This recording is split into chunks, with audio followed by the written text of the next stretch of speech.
नियामतपुर के जावेद बारी हत्याकांड में आसनसोल दुर्गापुर पुलिस कमिश्नरेट को उस वक्त एक और बड़ी सफलता मिली जब उन्होंने इस घटना को अंजाम देने वाले एक और आरोपी चांद नामक व्यक्ति को गिरफ्तार कर लिया। इस बारे में आज कुल्टी में डीसी वेस्ट संदीप कर्ड़ा ने अपने कार्यालय में एक संवाददाता सम्मेलन किया। इस दौरान यहां पर कुल्टी थाना नियामतपुर चौकी प्रभारी के अलावा इस केस से जुड़े और भी तमाम वरिष्ठ पुलिस अधिकारी मौजूद थे।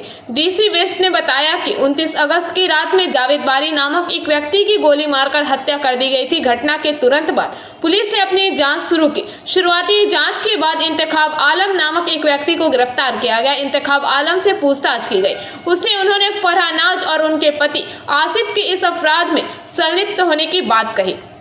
पुलिस ने तुरंत कार्रवाई करते हुए फरहानाज को गिरफ्तार किया। इसके बाद जांच को आगे बढ़ाई गई तो पता चला कि इस हत्या के पीछे फरहा, उनके पति आसिफ और चांद, जिसका असली नाम सैफ अली कुरैशी है, वह मास्टरमाइंड। आदिल ने चांद से इस मामले में एक सुपर किलर का इंतजाम करने के लिए कहा तो चांद ने आदिल आलम नामक एक 20 वर्षीय युवक का इंतजाम किया और आदिल ने ही उस रात जावेद पर गोली चलाई थी। मोटरसाइकिल पर पीछे बैठे युवक का नाम सोनू था। उसका असली नाम मोहम्मद एहतेशाम है। सोनू की ही बाइक का इस्तेमाल किया गया था। संदीप कर्ड़ा ने कहा कि इस मामले में कुल 10 आरोपी हैं। 10 आरोपियों में से 8 लोगों को गिरफ्तार कर लिया गया है। इस मामले में इस्तेमाल किए गए मोटरसाइकिल को भी बरामद कर लिया गया। जिस हथियार से गोली चलाई गई थी वह बंदूक भी बरामद कर ली गई है।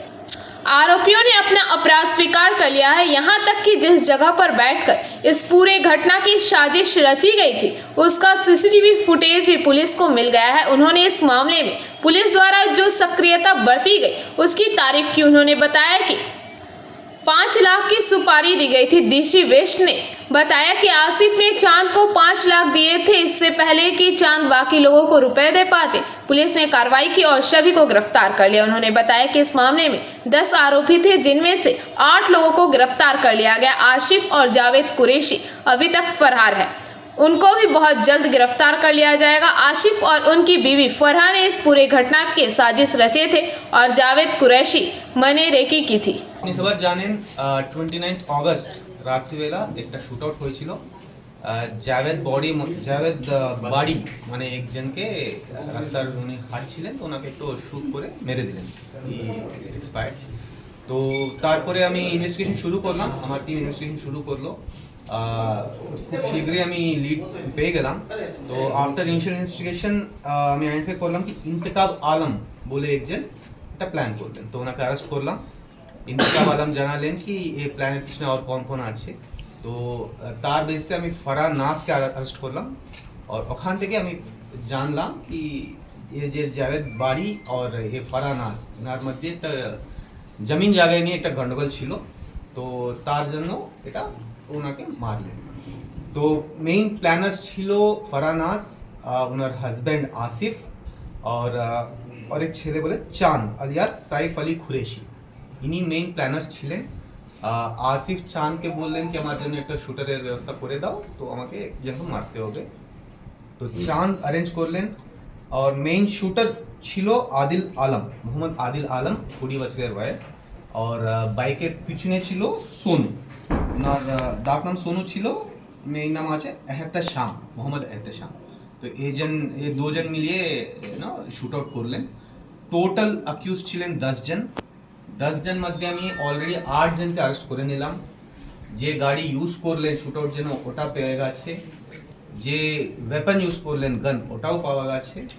অ্যান্ড মোটামুটি কেস সলভ হয়ে গেছে আমার কাছে। ওনার যখন উনি প্ল্যানিং করলেন ওটা সিসিটিভি ফুটেজও পেয়ে গেছি। আমি একটা কনফেশনাল স্টেটমেন্টও পেয়ে গেছি কি কোন করলেন, কেন করলেন, কত টাকা লেনদেন হলো, সব কিছু আমি জেনে গেলাম। তো আমার টিমকে, আমার আইসি নিয়ামতপুর, আইসি কুল্টি, এসিপি কুল্টি और सब ऑफिसर के আমি ধন্যবাদ জানাচ্ছি কি উইদিন মানে 2 সপ্তাহ মধ্যে এত সেন্সেশনাল শুটআউটকে আমার টিম একদম ক্লিয়ার করে দিল। কত টাকা নিয়োগ করা হয়েছিল এদের? মোটামুটি 5 লাখ টাকা দিয়ে দিয়েছে। টাকা আসিফ চাঁদকে দিলেন। চাঁদ বাকি লোককে দেওয়ার কথা ছিল কিন্তু দেওয়ার আগেই বাকি জনকে আমি অ্যারেস্ট করলাম। স্যার আসিফের কোনো খোঁজ পাওয়া গেছে এখনো অবধি? আসিফ পাওয়া যাবে তার ভেরি সুন। আর কজন বাকি আছে অ্যারেস্ট করতে? 2 জন আছে, মেইন আছে আসিফকে যদি পাওয়া যায় তো হয়ে যাবে। আর একজন আছে জাভেদ কুরैशी, উনি শুধু রেকি বেকি করলেন, নট দ্যাট ইম্পর্টেন্ট। কিন্তু জাভেদ কুরেশি আর আসিফ এই দুজন পেন্ডিং আছে আউট অফ দ্য 10 অ্যাকিউজ। মার্ডারের আগে কি রেকি করা হয়েছিল? নিশ্চয়ই রেকি করা হয়েছিল, উনি জানেন কি উনি না হাঁটতে যায় এক রাস্তার উপর, তো ওটাই প্ল্যান করে অ্যাটাক করে। কতদিন ধরে রেকিটা চলছিল? মোটামুটি এক সপ্তাহ 3 দিন, হ্যাঁ মোটামুটি 3-7 দিন রেকি করলেন। তো পুলিশ জানতে পারলো না রেকি চলছিল 7 দিন ধরে? यार এটা ইনি কোনো এস্টাবলিশড গ্যাংস্টারও নাই, ক্রিমিনালও নাই, কেউ রেকি করছে কেউ দেখছে, এটা কিভাবে পুলিশ জানবে কি আপনার পিছনে কেউ রেকি করছে? আমি কিভাবে জানবো কি আপনার রেকি করছে? If there is an established criminal, নিশ্চয়ই আমার কাছে খবর থাকবো।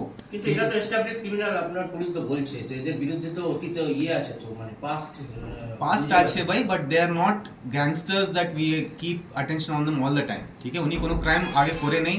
যদি আমার কাছে কোনো খবর থাকতো কি উনি ক্রাইম করছেন, তো নিশ্চয়ই ওনার উপর একটা নজর রাখতাম। বাট দিস ওয়াজ পুলিশের সোর্সটা কমে গেল? কौन আছে ভাই? নি পুলিশের সোর্স কি কমে গেল তাহলে? দেখছি কौन বলছে? আপনি সুশান্ত বলছেন? বলছি, হ্যাঁ। কেন লাগছে আপনাকে পুলিশ? আমি বলছি প্রেস ব্রিফিং, আপনি বলছেন ধরে আপনার রেকি হলো, পুলিশ জানতে পারলো না। পুলিশ কিভাবে জানবে রে কি হচ্ছে বলে? কিভাবে জানবো? উনি কি জাভেদ বাড়ি কোনো ক্রিমিনাল ছিল या কোনো বড় ইনসান ছিল? ক্রিমিনাল তো আপনার পাস্ট ইয়ার রয়েছে। হ্যাঁ ভাই, দ্যাট স্মল ক্রিমিনালস, পেটি ক্রিমিনালস, উনি তোড়ি না গ্যাংস্টার্স আছে। প্রথমবার উনি শুট আউট করলেন না, আগে কোনোদিন শুট আউট করেনি। आसनसोल से बीजू मंडल की रिपोर्ट, पीवीटीवी न्यूज।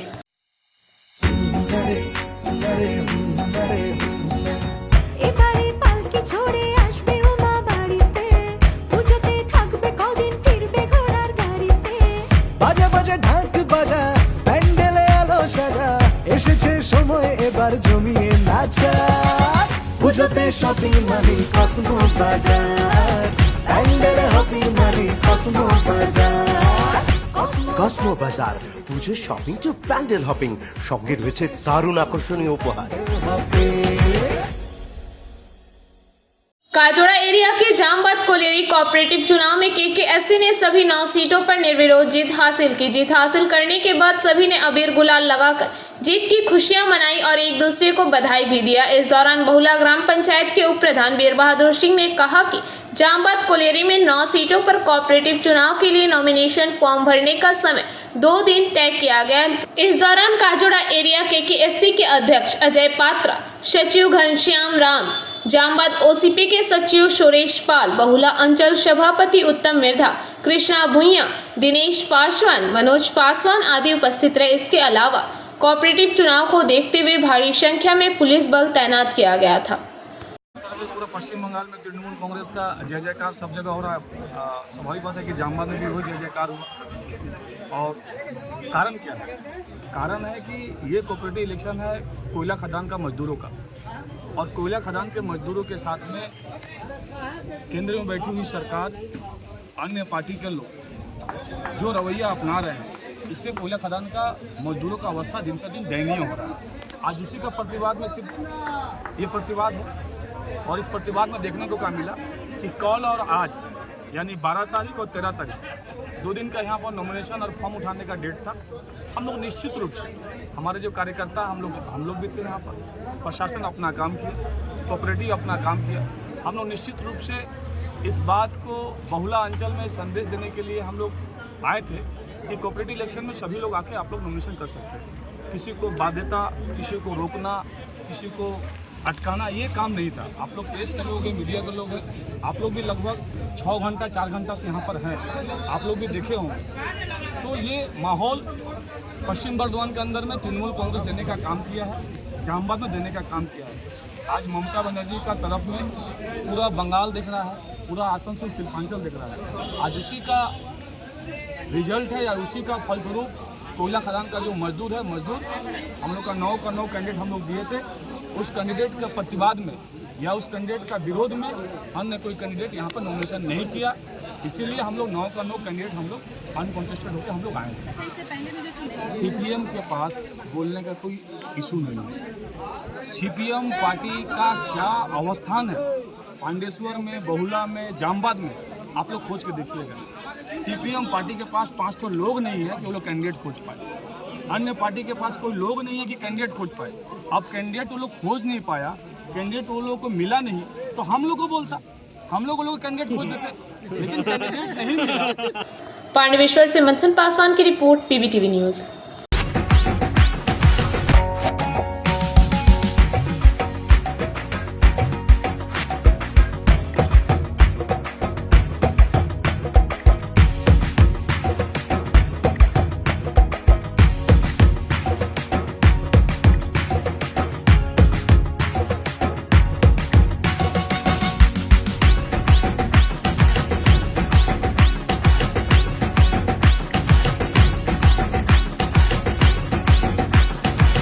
কসমো বাজার, পুজোর শপিং টু প্যান্ডেল হপিং।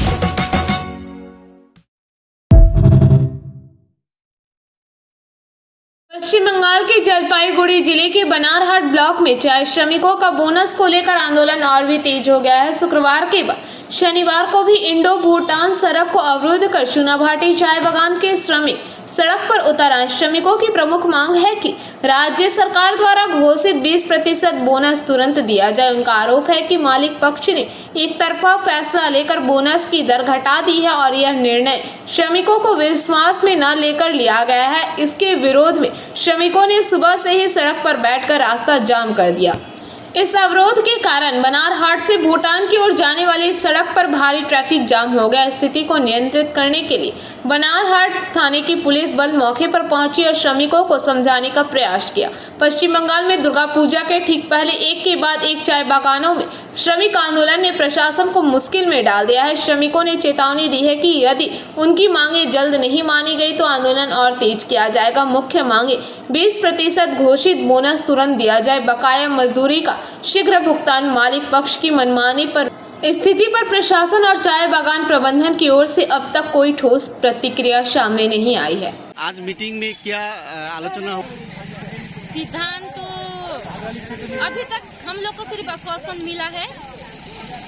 यहाँ का मैनेजर कोई सिद्धांत नहीं लिया है, सिर्फ आश्वासन। हम लोग को हर टाइम आश्वासन मिलता है हम मजदूर का। अभी जो हम लोग का पेमेंट यहाँ पे 6 सप्ताह का ड्यू है, 6 सप्ताह का ड्यू है। जो अभी बोनस का टाइम आया, बोनस के टाइम में भी हम लोग को 12% बोनस मिला है। तो हम लोग 12% बोनस में हम लोग क्या करेंगे बताइए? 6-7 हजार रुपया तो पैसा मिलता है। 6-7 हजार में कुछ हो सकता है? अभी दशहरा बाकी है, काली पूजा बाकी है, तो इसमें हम लोग क्या करेंगे? कितना खर्चा में क्या करेंगे? तो इसलिए हम लोग मजदूर यहाँ मजबूर होके गेट में वहाँ पे कंपनी के अंदर में बैठा हुआ था, लेकिन कोई मैनेजर यहाँ पे हम लोग का बात नहीं सुना। मैनेजर चले गए, जलपाईगुड़ी गए हैं ऐसा बोले, तो हम लोग मजबूर, हम लोग का बात नहीं सुना, इसलिए मजबूर होके हम लोग यहाँ पे बैठ गए रोड में। उसके बाद में पुलिस सब क्या क्या बोल के मैनेजर को लेके आए। अभी मैनेजर अभी भी आश्वासन दे रहा है, देगा बोल के नहीं दे रहा है, सिर्फ आश्वासन पे आश्वासन। हम लोग ना 2021 से आश्वासन सिर्फ ले रहे हैं, पैसा नहीं ले रहे हैं। कमाया हुआ सब कंपनी के पास, हम लोग के पास आश्वासन। 20% बोनस तो 20% बोनस मिलना ही पड़ेगा। 20% तो बोनस दे रहा है। हाँ दे रहा है, लेकिन उसको डिवाइड कर दिया गया है ना। डिवाइड करने से किसी का मजदूर का घर में ऋण होता है और ऋण पैसा लेके साल भर गुजारा करता है, अपना बच्चा को फिक्स देता है, वो आज देने नहीं सकेगा। वो 12% में 8% को रख दिया, तो 12% लेके क्या करेगा? एक बड़ा सा त्योहार दिवाली है, दशहरा है, वो किस तरह मनाएगा और किस तरह अपना ऋण चुकता? लेबर लोग का कहना है जे बिना जानकारी के यूनियन से कोई सलाह मशवरा नहीं हुआ, कोई यूनियन का जानकारी नहीं दिया।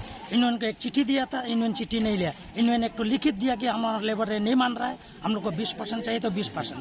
2 बार चिट्ठी देने के बावजूद यूनियन के साथ में कोई मीटिंग, कोई सहयोग नहीं किया। मैनेजमेंट अपना CMD अपना हिटलरी पावर दिखा के पैसा घुसा दिया। तो मजदूर तो नाखुश है ना वो 12% में। आज मजदूर किस रास्ते पर जाए, इसलिए अपना दुख प्रकट करने के लिए रोड में उतरा हुआ है। Bureau report, PVTV news.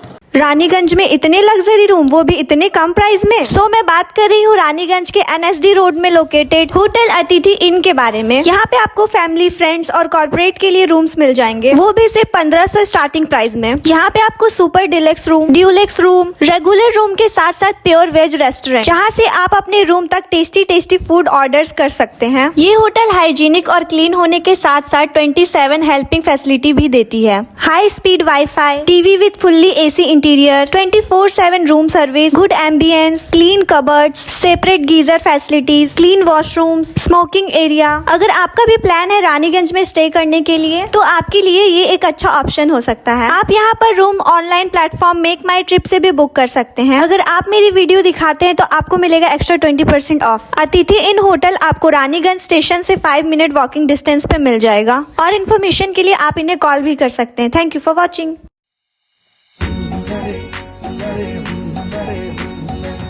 এবারে পালকি ছোড়ে আসবে উমা বাড়িতে, পুজোতে থাকবে কদিন ফিরবে ঘোড়ার গাড়িতে।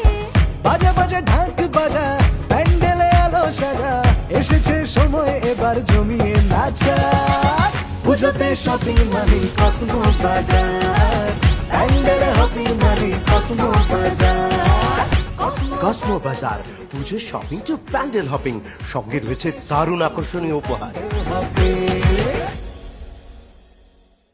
महेश तल्ला के वार्ड संख्या 20 के अकड़ा मध्यपाड़ा निवासी बापी दास की 1 साल पहले पत्नी का देहांत हो गया था। बापी दास अपने बेटे और बेटी के साथ ससुराल में रहते थे। स्थानीय लोगों का आरोप है कि सुबह उन्होंने अकड़ा से निकलने वाली बजबज सियालदह शाखा के रेलवे गेट संख्या 10 के पास अपनी बाइक खड़ी कर दी थी और रेलवे लाइन पर फोन पर बात कर रहे थे। लगभग 8:40 में बजबज से सियालदह जाते समय बापी दास चलती ट्रेन के आगे कूद गए। इसके बाद उनके शरीर के टुकड़े टुकड़े हो गए। यह दुखद दृश्य देखकर भीड़ जमा हो गई। खबर मिलते ही रेलवे पुलिस के अधिकारी मौके पर पहुंचे और छत विछत 100 को बरामद कर बालीगंज ले गए। हालांकि रेलवे पुलिस इस बात की जांच कर रही है कि आंकुड़ा से आने के बाद गेट संख्या 10 के पास ट्रेन के आगे कूदकर उन्होंने आत्महत्या की या नहीं। क्या यह पारिवारिक कलह है या कोई और कारण?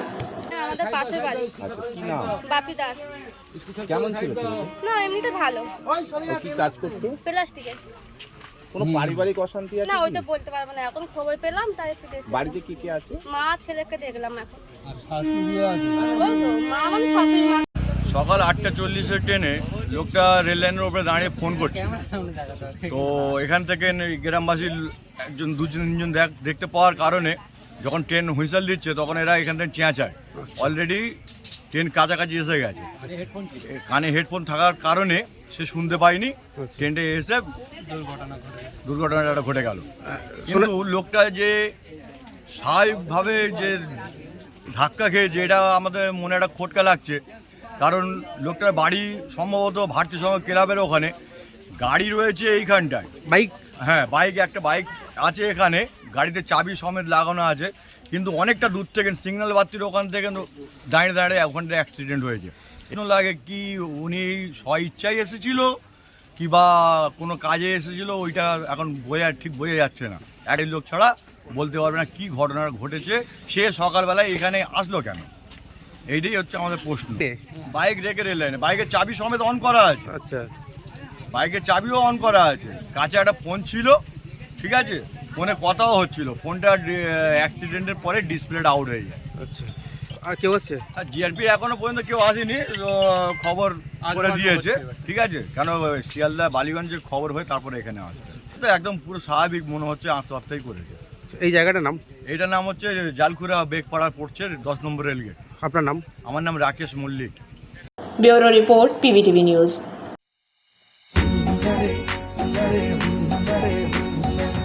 এবারে পালকি ছোড়ে আসবে উমা বাড়িতে, পুজোতে থাকবে কদিন ফিরবে ঘোড়ার গাড়িতে।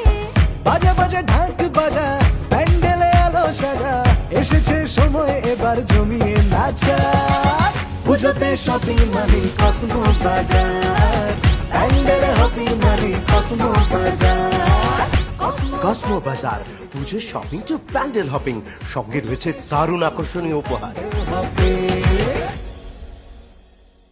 आज आसनसोल के पुलिस लाइन रोड इलाके में एक बड़ी दुर्घटना होते होते रह गई। बताया जा रहा है कि एक मालवाहक गाड़ी अनियंत्रित होकर रास्ते के किनारे एक दुकान के सामने खड़ी एक बुलेट पर चढ़ गई, जिससे मोटरसाइकिल को नुकसान पहुंचा, लेकिन सौभाग्य से कोई हताहत नहीं हुआ।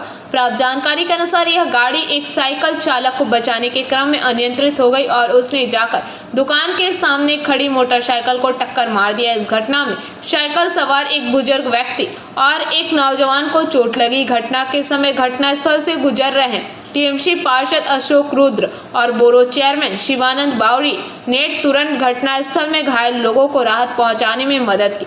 घटना की सूचना पाकर पुलिस भी मौके पर पहुंच गई। अशोक रुद्र ने कहा कि इस मामले की जांच होनी चाहिए कि आखिर वाहन चालक ने अपना नियंत्रण कैसे खो दिया और कहीं वह शराब के नशे में तो नहीं था। मेरा गाड़ी हम यहाँ पार्क करके ऊपर गया था ऑफिस में, आराम से तो आवाज़ आया, देखा ऊपर से नीचे आया, देखा ऐसा हो नहीं था। तो बहुत बड़ा घटना हो सकता था। बहुत बड़ा घटना। यहाँ पे क्या गाड़ी? हाँ, बुलेट मेरा है। क्या नाम हुआ आपका? মৃদুল ব্যানার্জি। হঠাৎ আস্তে আস্তে দেখছি এই গাড়িটা ইনব্যালেন্স হয়ে এইভাবে রাফলি ড্রাইভ করে, দেখলেন তো কীভাবে 2-3 জনের প্রাণ জাস্ট যেতে বসেছিল। তার মধ্যে আমাদের সাঁতার একজন ভদ্রলোক ছিলেন, আরও একজন ইয়াং ছেলে ছিলেন, খুব বড় দুর্ঘটনার হাত থেকে বাঁচল। সেখানে পুলিশ আছেন, তারা স্টেপ নিচ্ছেন। সিআই সাহেবের সাথে আমার আসানসোল পিএসের কথা হলো, সাউথ পিএসের পুলিশ ব্যবস্থা নিচ্ছে, কিন্তু খুব বড় একটা দুর্ঘটনা ঘটতো। আমরা পুলিশকে বলেছি ড্রাইভারকে ধরে নিয়ে আগে প্রথম টেস্ট করুন যে অ্যালকোহলিক আছে না নেই। আচ্ছা, নো এন্ট্রিতে বড় গাড়ি ঢুকা মানে এগুলো পুলিশ দেখবে, যা হয়েছে আপনাদের চোখের সামনেই তো হয়েছে। নো এন্ট্রি না এন্ট্রি আছে সেটা তো আমি জানি না, যেটা আমরা এই পেছনই আসছিলাম, আমি আর আমাদের বড় চেয়ারম্যান শিবানন্দ বাউরি, দেখে আমরা দাঁড়িয়ে গেলাম যে চোখের সামনে এই ঘটনাটা ঘটে গেল। অনেক বড় ঘটনা ঘটতে বেঁচে গেল, অনেক প্রাণহানি হতো, প্রাণহানি হতো। একজন শোনা গেল যে একজনের ইনজয়েডও হয়েছে। বয়স্ক মানুষ তো, ওকে তো ধাক্কা মেরেছিল, ছিটকে পড়েছিল। বয়স্ক ভদ্রলোক 70-এর আশেপাশে বয়স হবে। আরেকজন ইয়াং ছেলে চোট পেয়েছে। দেখুন ভেতরে কিভাবে বাইক টাইক মেরে ঢুকিয়ে দিয়েছে, ওদিকেও ঢুকে যেতে পারতো। आसनसोल से बीजू मंडल की रिपोर्ट, पीबीटीवी न्यूज। रानीगंज में इतने लग्जरी रूम, वो भी इतने कम प्राइस में। सो मैं बात कर रही हूँ रानीगंज के एनएसडी रोड में लोकेटेड होटल अतिथि इन के बारे में। यहाँ पे आपको फैमिली, फ्रेंड्स और कॉर्पोरेट के लिए रूम्स मिल जाएंगे, वो भी सिर्फ 1500 स्टार्टिंग प्राइस में। यहाँ पे आपको super deluxe room, Dulux room, regular room के साथ साथ प्योर वेज रेस्टोरेंट, जहाँ से आप अपने रूम तक टेस्टी फूड ऑर्डर्स कर सकते हैं। ये होटल हाइजीनिक और क्लीन होने के साथ साथ 27 हेल्पिंग फैसिलिटी भी देती है। High speed wifi, TV with fully AC interior, 24/7 room service, good ambience, clean cupboards, separate geyser facilities, clean washrooms, smoking area. अगर आपका भी प्लान है रानीगंज में स्टे करने के लिए, तो आपके लिए ये एक अच्छा ऑप्शन हो सकता है। आप यहाँ पर रूम ऑनलाइन प्लेटफॉर्म मेक माई ट्रिप से भी बुक कर सकते हैं। अगर आप मेरी वीडियो दिखाते हैं तो आपको मिलेगा एक्स्ट्रा 20% ऑफ। अतिथि इन होटल आपको रानीगंज स्टेशन से 5 मिनट वॉकिंग डिस्टेंस पे मिल जाएगा। और इन्फॉर्मेशन के लिए आप इन्हें कॉल भी कर सकते हैं। Thank you for watching.